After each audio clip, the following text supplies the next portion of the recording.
হঠাৎই শেষ হলো পথ চলা।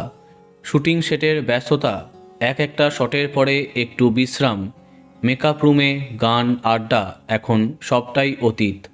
মনে একরাশ খারাপ লাগা নিয়ে পছন্দের ধারাবাহিককে বিদায় দিলেন জনপ্রিয় টেলি অভিনেতা সুব্রত গুহ রায়।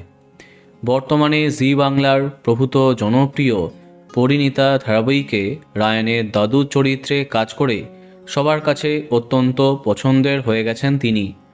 তবে তার সাথে ডিডি বাংলার অন্যতম জনপ্রিয় মেগা হরি ঘোষের গোয়ালে অন্যতম প্রধান চরিত্রে কাজ করছিলেন তিনি। এই দীর্ঘ জার্নিতে নিজের চরিত্র এবং সহকর্মীদের সঙ্গে গড়ে ওঠা আত্মিক টান ছিঁড়ে যাবার যন্ত্রণা ধরা পড়ল তার সাম্প্রতিক ফেসবুক পোস্টে। সেই পোস্টে উঠে এলো তার অন্যতম প্রিয় এক ধারাবাহিককে বিদায় জানাবার কষ্ট। এদিন শেষ দিনের শুটিংয়ে আবেগ ধরে রাখতে পারলেন না অভিনেতা।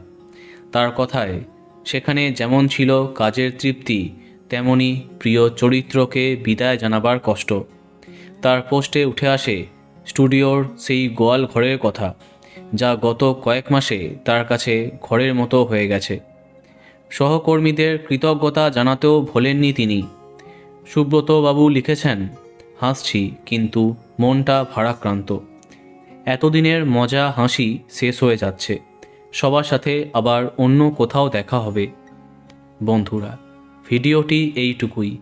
বাংলা বিনোদনের অন্যান্য খবর পেতে সাবস্ক্রাইব কারেন্ট বস।